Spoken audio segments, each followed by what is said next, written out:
Good morning class. Ah, Kasi hindi tayo nakapag meet kahapon dahil nagamit yung room natin.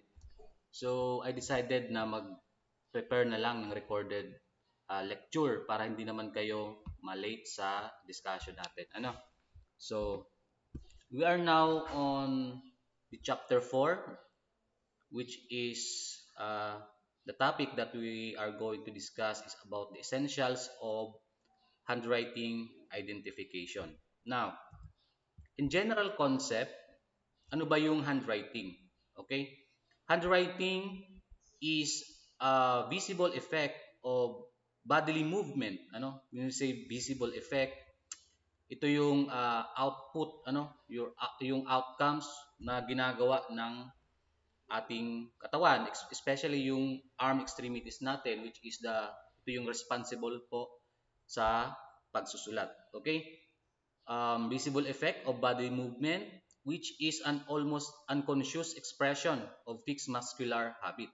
Bakit nasabing almost unconscious expression? Kasi po, yung pagsusulat natin ay kumbaga, na-memorize na po yan ng ating katawan. Parang meron na siyang muscle memory. Kasi yan ay habit na natin. Kapag sinabing habit, ito ay ginagawa natin matagal na.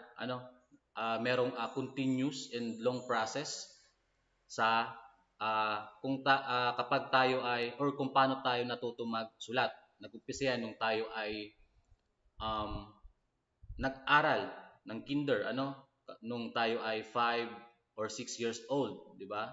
Hanggang sa tumungtong kayo ng high school and hanggang ngayon dito sa college kayo ay patuloy pa rin na nagsusulat. So, parang unconscious na siya kasi kahit hindi niyo na masyadong bigyan ng pansin or ng focus yung pagsusulat niyo, kaya niyo pa rin makapagsulat, no? Halimbawa, meron kayong kinakausap na yung classmate niyo pero kaya niyo pa rin magsulat ng dire-diretso or maayos pa rin yung magiging outcomes ng inyong handwriting. Okay? So, reacting from fixed mental is impression of certain ideas associated with script form. Okay? Writing is the result of a very complicated series of acts. Series siya kasi hindi nga natin matututunan yung pagsulat sa isang or sa a very short span of time. Yung pagsusulat po natin ay natutunan natin yan sa isang mahabang proseso. Series of acts. Kung kayo ay nanonood sa Netflix ng mga series na pelikula, kung mapapansin nyo ay medyo mahaba siya compared doon sa mga movies na inaabot lang ng 1 to 2 hours. Okay? Being as a whole, a combination of certain forms which are the very visible result of mental and muscular habits. Kung mapapansin nyo, yung pong mental and muscular habits ay lagi pong magkasama. Kasi once na magkaroon ng problema or nag-malfunction either of the two, no, mental or muscular, affected po yung writing conditions po natin. Maapektuhan po yung normal writing style natin, yung pagsusulat po natin ay affected po siya. Halimbawa, sa mental, no? If you are um, kapag nagkaroon ka ng problema sa pag-iisip, halimbawa halimbawa nakapag-take ka ng drugs or liquor, halimbawa lasing ka, tapos magsusulat ka, no? Akala mo yung sinusulat mo ay pantay, dire-diretso, maayos, no? Pag tinignan mo kinaumagahan, nung normal na yung mental state mo, okay na yung pag-iisip mo, kung nakita mo yung sulat mo ay hindi mo alam kung saan papunta. Pwedeng pataas, pwedeng pababa, no? Or yung sa muscular habit naman, kapag na-involve ka sa accident, halimbawa, no, yung dating sulat mo, sulat kamay mo, ngayon magkakaroon siya ng difference, magkakaroon po ng pagbabago kasi yung katawan mo or yung arm extremities mo ay nagkaroon po ng changes or nagkaroon ng pagbabago. Ano pa? Halimbawa po, yung mga tao na stroke. So hindi na po kagaya nung dati yung magiging result ng kanilang handwriting. Muscular habits, handwriting is acquired by long, sabi ko nga, mahabang proseso po. Uh, mahabang panahon po natin bago natututunan yung pagsusulat. Ano? Continued, dire-diretso, and painstaking effort according po yan kay Wigmore. Ano? When we say painstaking effort, ibig sabihin po, uh, pinagtsatsagaan po natin or matyaga po natin pinag-aaralan yung handwriting. Okay? So, one of our objectives ay kailangan po nating i-differentiate, no? We have to differentiate the unconscious handwriting and conscious handwriting. Now, when we say conscious handwriting, it refers to the natural and automatic way in which an individual forms their writing, typically reflecting their habitual patterns and unique characteristics. These types of handwriting is a subconscious expression influenced by long-term muscular and mental habit developed over time. When we say unconscious handwriting, ito daw po yung paraan natin sa pagsusulat kung saan ito na po yung naging habit natin kasi yung way natin sa pagsulat, yung style natin sa pagsusulat, uh, meron po yung mga similarities, similarities, meron po yung parang pattern kasi po yung pagsusulat po natin na yan na natutunan natin over uh, long time, yan na din po yung naging habit natin. So magkakaroon po yan ng um, pattern. So yun po yung sinasabi na unconscious handwriting. Kasi sabi ko nga kanina, kahit hindi mo na siya masyadong pagtuunan ng pansin or hindi ka na masyadong nakafocus, halimbawa nakatingin ka dun sa board, kinokopya mo yung nakasulat sa board, kahit nakafocus ka lang dun sa board, hindi mo na masyadong tignan yung sinusulat mo, kaya mo pa rin makapagsulat ng maayos. Yun po yung unconscious handwriting. Now, ano naman po yung conscious handwriting? Conscious handwriting, on the other hand, involve deliberate and intentional control of one's writing, often used when a person is consciously trying to alter their usual style, such as when forging another person's signature or when attempting to disguise their own handwriting. These types of writing may display inconsistencies and unnatural formations as it deviates from the writer's natural habit. Pag sinabi pala pong unconscious handwriting, yung normal style natin sa pagsusulat, parang intentionally or deliberately gusto nating baguhin. Parang gusto natin, kung nakikita natin yung normal way of writing natin ay hindi masyadong maganda, uh, there are some instances na kaya pa naman pala nating i-improve. Kaya pa naman pala nating pagandahin yung sulat natin intentionally. Another example is kapag yung isang tao po ay gusto niyang gayahin yung signature ng ibang tao. Isa din po yun sa conscious handwriting kasi intentionally gusto niyang pong gayahin. Hindi po yun yung natural way niya sa pagsulat or sa pag pirma. Gusto niya lang pong gayahin yung pirma ng ibang tao. So isa po yun sa example ng conscious handwriting. Doon po sa conscious handwriting po, meron po mga inconsistencies na lalabas and mga unnatural, hindi po normal or hindi po natural na mga variations po. Kasi hindi naman po talaga yun yung normal niyang handwriting habits. Okay? So, I hope malinaw po tayo sa difference ng unconscious and conscious handwriting. Now, individuality of handwriting. Writing with all its thousand peculiarities, when we say peculiarities, meron pong mga unusual um, habits, unusual habit. In combination is the most personal and individual thing that a man does, which leaves a record that can be seen and analyzed. Yung individual writing daw po natin, and meron po yung mga makikita mga peculiarities, yung mga unusual na nangyayari kapag nagsusulat po yung isang tao na pwede pong mag-iwan ng records na pwede pong pag-aralan, pag-aralan, pwedeng i-evaluate ng mga expert, para makita yung mga differences or similarities po doon sa mga documents na subject for question documents. Okay?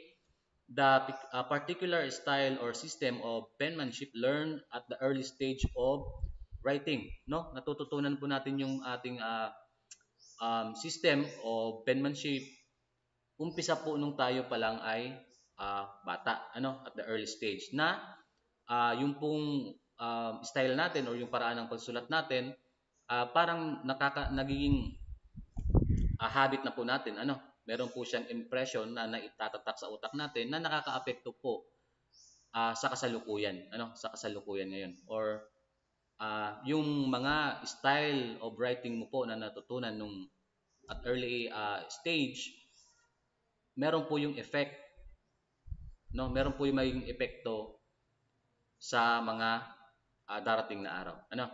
The writing pattern of each child or learner embodies a unique combination of such deviation from the standard letter form of copybook forms and becomes his personal habit. Kung ano yung na-practice mo nung pagkabata ka, yun na po yung magiging habit mo. Okay? So, sabi dito, no two person write exactly alike. Wala daw pong dalawang tao na kaya makapagsulat or makapagpirma ng exactly alike. Yung kopyang-kopya po. Yung parehong-pareho yung pagkasulat. So, wala daw po nun. Okay? And then, no person can write exactly alike in exact detail. Wala daw din po kahit isang tao na kaya makapagsulat na kaparehong-kapareho, kahit sarili niya pong sulat, hindi niya kayang gayahin. Okay? A person never writes his signature twice alike. A person never write his signature twice alike. According po kay Benjamin Peirce of Harvard University, that such incidental coincidence could only happen once in every 931 quintillion times. So, posible siya, kasi may chance naman, pero parang imposible din kasi it happens only once in every 931 quintillion times. Okay? So, wala daw po, tandaan natin, walang dalawang tao na kayang makapagsulat ng exactly alike. Wala din daw pong isang tao na kayang makapagsulat na kaparehong-kapareho din in exact details. So, kahit ikaw, yung sulat mo, meron pa ring mga variations po na makikita. Kapag undergo yan ng document examination. And wala daw din pong isang tao na kaya makapag sulat ng kanyang pirma na exactly alike or exactly the same. Okay?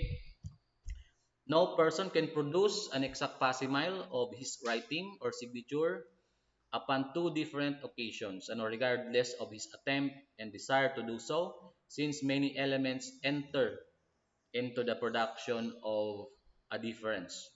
Wala daw pong tao na kayang makapagsulat makapagsulat or makapagsulat ng kanyang pirma sa magkahiwalay na okasyon, tapos parehas po yung magiging result. Kasi daw po merong mga elements or factors na makakaapekto sa production po ng kanyang signature. Number one is the kind of paper. Paano po nakakaapekto yung kinds of paper?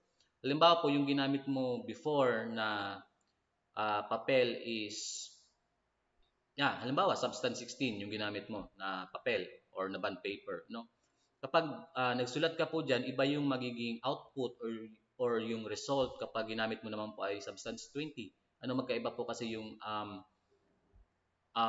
properties or yung yung properties nung papel na ginamit mo. So, meron po yung effect. Kung mapapansin nyo, yung mga ginagamit nyong notebooks during your high school or kahit ngayon, meron pong iba't ibang uri ng texture nung papel.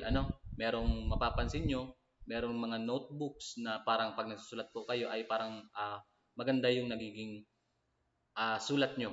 Meron din namang notebook na parang pag sinusulatan nyo is parang ang pangit ng sulat nyo, kaya nakakatamad magsulat. So, depende sa presyo. Siyempre, pag mahal yung price ng notebook, medyo maganda yung quality.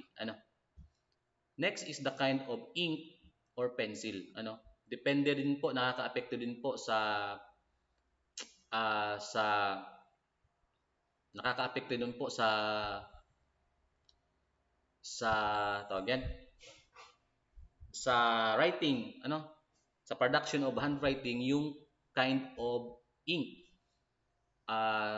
Halimbawa, yung gamit mo po ay ordinary pen lang, yung mumurahin lang na ball pen. So, medyo may effect po yun, medyo pangit yung siguro yung magiging result. Unlike kung gagamit ka ng mga mamahalin, ano, yung mga maliliit lang yung, yung parang bola-bola doon sa ball pen, mas nagiging maganda yung sulat natin, or yung output po ng sulat natin is magba-vary po depending on the types of pen or ink na ginagamit po natin, or yung pencil, merong pencil na medyo yung pag sinulat mo po is hindi masyadong ah, halata or hindi masyadong kulay dark yung kulay ng pencil, next is the position of writing, isa din po yun sa nakakaapekto, positioning of the writer, po, kung baka sinulat mo nakatayo, di ba? And then sulat mo na naman ulit on the other day, yung position mo naman ay nakaupo or nakatayo, nakahiga. So magba-vary po 'yon. Magkakaroon po ng effect or doon sa result po ng yung handwriting. Okay, next is the mental attribute of the writer. Yung pong mental na kalagayan po ng writer, meron din pong effect. Baka po siya ay medyo stress or nababalisa, halimbawa, bago siya nagsulat, or halimbawa siya ay intoxicated, halimbawa po siya ay lasing. So, meron po yung magiging effect doon po sa output ng pagsusulat po ng writer. Okay? So next, the two writing may appear to have been made by the same person, no? Parang kung mapapansin niyo, meron tayong makikitang mga writings or documents na parang kaparehong kapareho po. Magkapareho talaga. Po, when actually different persons write them, kahit dalawang tao po yung nagsulat, parang kung titignan natin, talagang parang pareho po yung sulat. Pero hindi po yan masasabi na um, na isang tao lang yung gumawa. Meron at meron pa rin pong makikita na mga variations po or differences po doon sa sulat kapag yan po ay dumaan sa document examination conducted by the skilled document examiner. Kung ordinary yung tao lang po kasi yung titingin, no, parang hindi niya mapapansin masyado yung mga differences ng sulat, pero po kung skilled document examiner, so meron po siyang way, meron pong paraan how to find those variations po in writing, okay. Next, natural variations. Ano po yung natural variations po? Variations in handwriting are the peculiarities, no? Yung po mga unusual na makikita po doon sa handwriting, in letter forms resulting directly from force of habit or some definite cause at the time of writing. Every signature of any length contains some variations. Meron po talaga makikita mga pagbabago or pagkakaiba po doon sa mga signature. However, slight daw po, kahit kunting-kunti lang yan, they are never be so nearly alike that they would coincide or completely superimpose with each other. Sabi ko nga po, kapag yan po ay in-examine ng skilled document examiner, so meron po makikitang difference, or variations po doon sa handwriting or signature. Next, quite frequently, these variations in the writing signature are the evidence of genuineness, while duplication is evidence of forgery. Kapag daw po pala yung signature, no, ay merong mga lumalabas na mga variations po, merong mga variations na nakikita, yan po ay evidence for genuineness, When we say genuineness, yung totoo, authentic, po, kapag naman daw po yung signature ay parang dinuplicate, parang kopyang-kopya, parang pinarbon copy, yan po ay evidence for forgery, po, pineke. Hindi po ibig sabihin na yung dalawang signature, pag tinignan mo ay okay, halos magkaparehas yung signature, yan po ay authentic or genuine. Baliktad po. Kapag yung signature, dalawang signature ay Pag nakita mo halos kopyang-kopya, yan po ay evidence for forgery. Kasi po yung signature po ng mga tao, signature ng individual, ay meron po talagang variations na mga lalabas dyan. Ano? Okay? Next, the forger or fabricator never fails to include all the letters but fail to give variations their proper values. Ano? Kasi yung forgerer or yung fabricator po, kaya niyang kopyahin lahat ng information or details. Kaya niyang kopyahin lahat yung letters. Ano? Pero yung mga variations po ng original na nagsulat or the original writer, hindi niya po kayang makopya. Kasi po yung mga variations po na yon ay natututunan po over a long time. Ano? Hindi po yan natututunan uh, in a short span of time. Ano po? So hindi niya kayang mailagay yung mga variations po na yon. Ano? Next, in order to distinguish the genuine from the forged variations must be shown in a sufficient number and quality so that they cannot be attributed to coincidence or possible accidents. So, dapat daw po para ma-distinguish natin yung genuine from spurious signature or writings, yung mga variations po must be shown in a sufficient number. Merong parang tina-target na mga numbers of variations, no, similarities and dissimilarities na makukuha, then siguro titimbangin po 'yun, ano, para masabi natin na tama po yung magiging result ng examination po ng handwriting. Okay? Now, evaluation and interpretation of significant difference in writing. Ano? Nauuna po lagi yung evaluation. Ano? Hindi po tayo pwedeng uh, makapaggawa ng interpretation na hindi po tayo gumawa ng evaluation. So, evaluation must be done first before we proceed to interpretation. Ano po? Characteristics of handwritings are of various degrees of force and value as affecting judgment in regards to identify of two writings depending upon on their character, their number, and their permanency. The characteristics of a particular writing as carefully analyzed and classified are A. Permanent or invariable or consistent. Ano? Kapag in-evaluate po natin yung mga handwriting, meron po tayong makikitang permanency or yung parang consistency po sa sulat kamay, ano? Yung sa handwriting. Halimbawa, yung pagsulat niya po talaga is cursive writing, ano? Consistent po 'yon. Talagang cursive writing po yung style niya sa pagsusulat, no? Excuse. Kapag sinabi naman pong habitual or usual, no? Meron kang makikita din po diyan ng mga characteristics po sa handwriting na parang habit niya na talaga, no? Anong halimbawa po kaya niyan?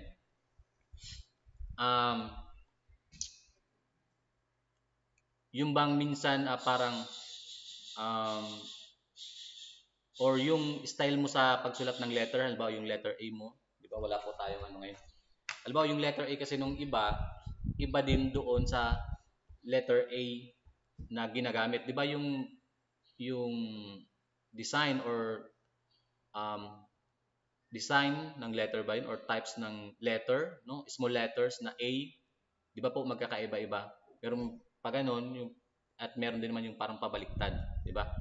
So, kung alin doon yung usual na ginagamit niya na design ng letter, yun po talaga yung ginagamit niya, ano, usually.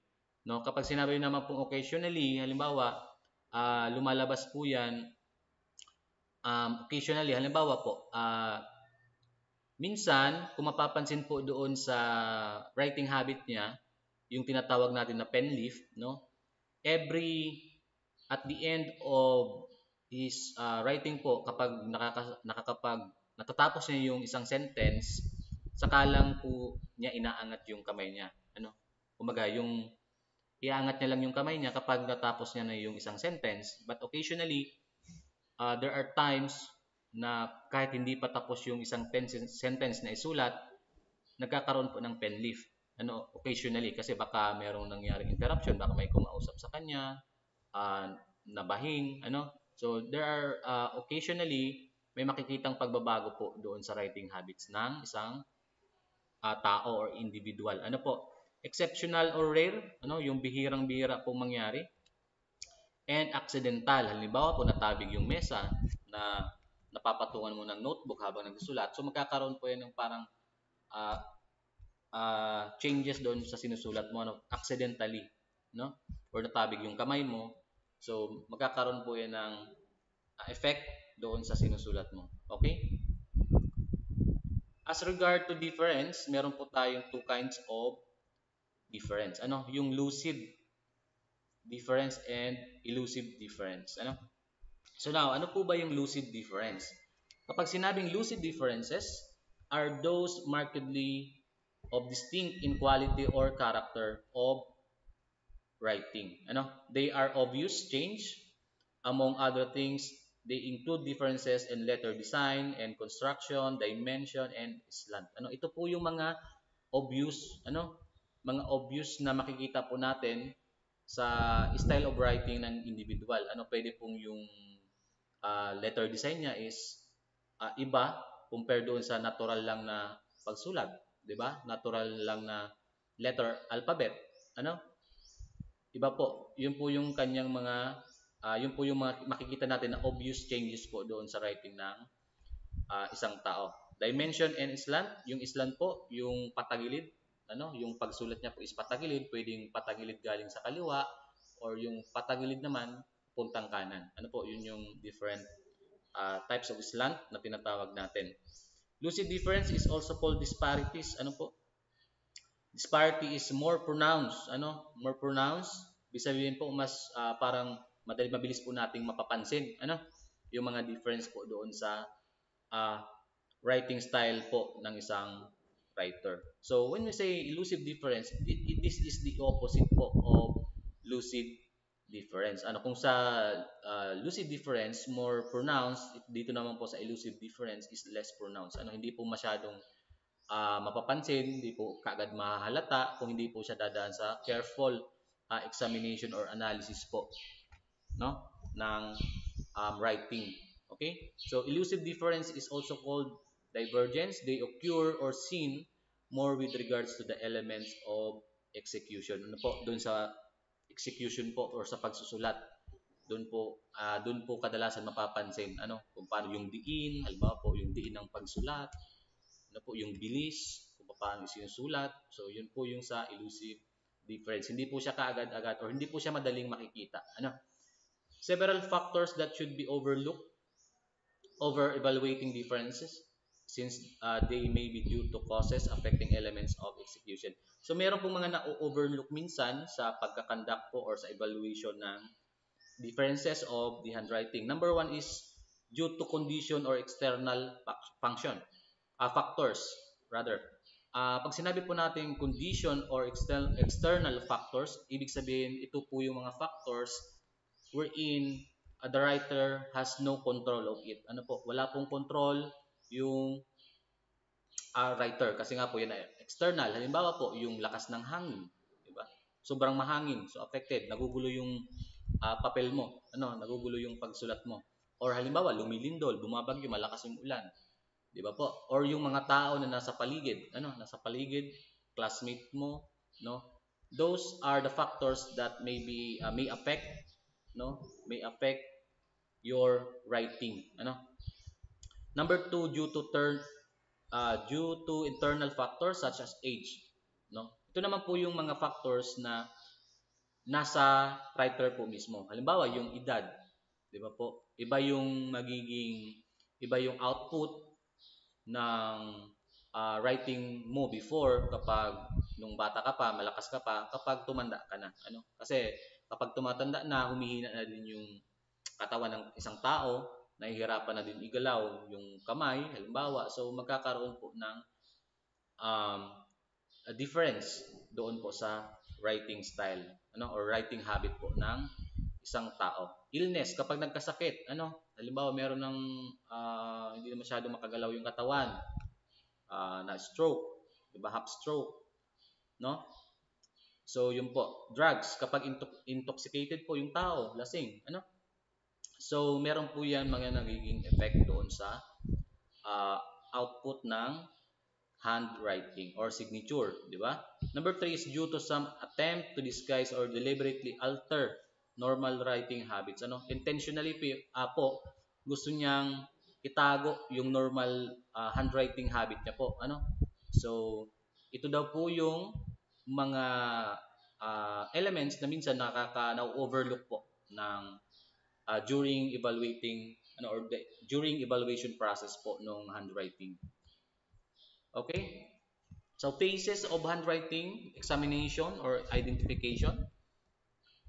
Handwriting identification is a discriminatory process that derives from the comparison of writing habits and an evaluation of the significance of their similarities or difference. Okay, the careful and systematic use of evidence, which is common to the many discipline of forensic science, is described or directed toward the identification of an unknown. The process involved three distinct steps. So meron po tayong three steps para po sa handwriting examination or identification. Number one is analysis or discriminating elements, determination, comparison, and evaluation.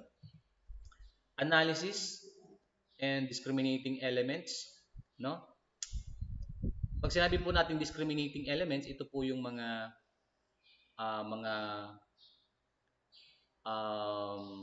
mga features po na makukolekta natin mga features, mga unusual habit po na makikita doon po sa handwriting, mga discriminating elements po, the unknown item and the known item must by analysis, examination, or study be reduced to a matter of their discriminating elements. Yung daw pong unknown item and known item mas kailangan po mag-undergo ng analysis, examination, and study. Ano po yung halimbawa nung unknown item na sinasabi?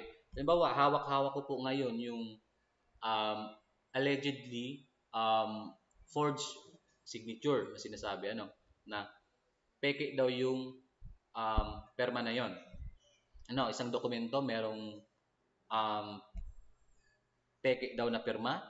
So kailangan i-compare natin 'yun, i-compare natin, mag-undergo po siya ng analysis, examination, and study para magkaroon po ng comparison doon naman po sa known. Yung bang authentic or sure tayo na genuine signature, ikukumpara natin yung pinaghihinalaan po natin na peke na perma. Pagkukumparahin po yung dalawa, i-analyze natin, evaluate natin yung unknown item and then yung known item, para makita natin yung mga variations po, similarities and dissimilarities po ng dalawang item. Okay, so next, these are the habits of behavior or of performance that serve as differentiate between products, which may be directly observable, measurable, or otherwise perceptible aspects of the item. Ito po yung these are the habits of behavior or of performance that serve as differentiated between products. So makikita natin doon by careful analysis and examination, makikita natin doon yung mga observable and measurable. Pag sinabing observable po, yung madali lang mapansin, madali lang natin makita ng mga differences po, doon sa dalawang item na pinag-aaralan natin, yung known item and unknown items.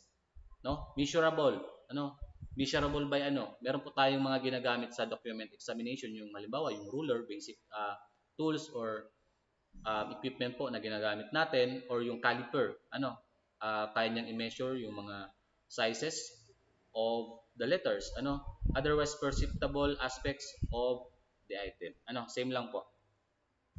Next, by comparison, the discriminating elements of the unknown determined through analysis, examination, and study must be comparing with the characteristics of the known. So parang same lang po kanina, yung po kasing unknown items and known items, parehas po pinag-aaralan by analysis and evaluation.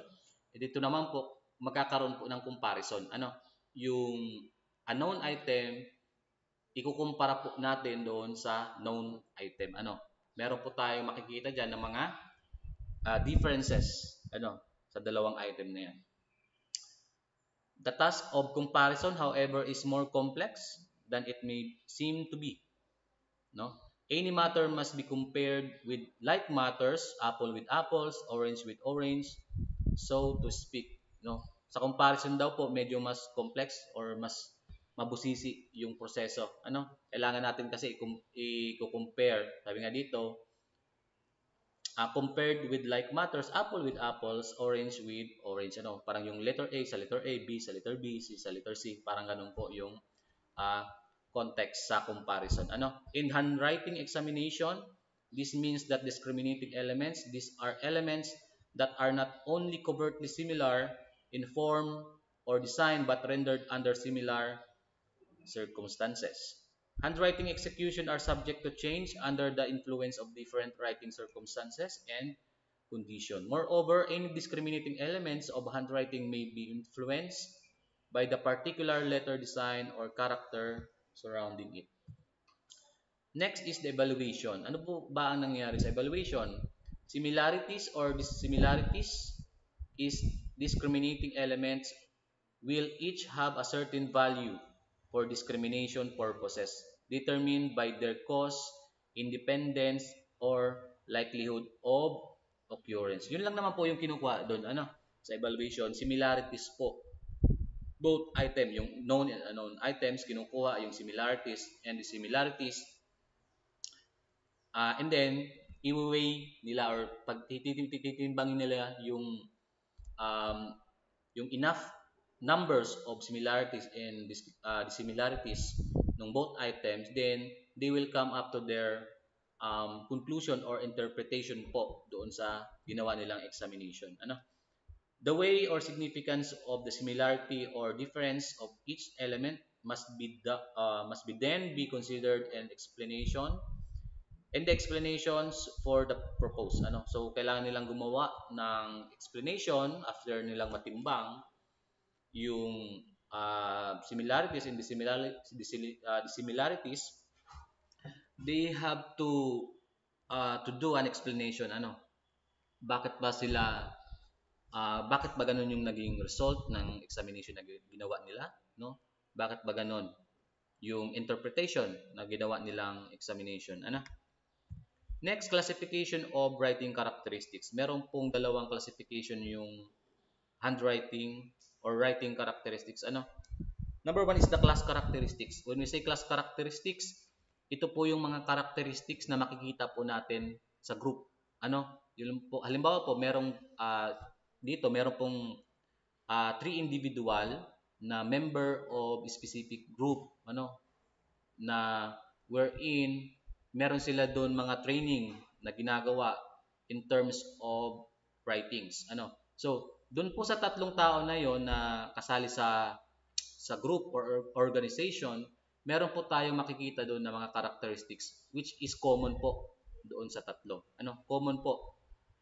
Characteristics na makikita natin doon sa tatlo na yon na kasali sa organization na common. Pare-parehas po sila ng characteristics. And then, sa individual characteristics naman po, kaya nga sinabing individual, yung mga characteristics po na yon ay makikita lamang po natin sa isang tao. Diba? Sa isang tao lamang po. No? Sabi nga dito, these are characteristics highly peculiar or unique to a particular person. Particular persons po. Ibig sabihin, yung characteristics po na yon, yung individual characteristics po, hindi niya po yan makikita doon sa iba. Nasa kanya lang yan. Haber and Hedrick define it as those discriminating elements that serve to differentiate between members within any or all groups. Individuality is probably more often exhibit by writers in the execution of more complex letter form.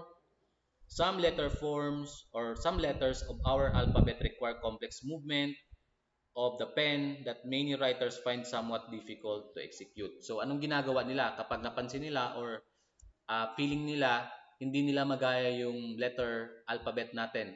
So nagkakaroon po ng modification yung bawat isa. kagaya nga po nung letter A, no? Merong iba't ibang klase or style or design yung letter A. So it's up to us kung ano po ba yung madali para sa atin. Yun po yung ginagamit natin, no? And then it will be our individual characteristics din po sa pagsusulat. Ano? So hopefully nagets po yung difference ng individual characteristics and class characteristics. Pag sinabing class characteristics, ito po yung mga characteristics na makikita po natin not only for a single person or not only individual but in a group. Ano po? Maybe two or more individual na merong isang characteristics po na makikita. Ano? Ayan po ay pwede nating makita or ito po ay influence as the writing system po studied by family associations, training, and education. Ano? So, that's conclude our discussion for today. Hopefully, meron po kayong natutunan. Keep safe and God bless.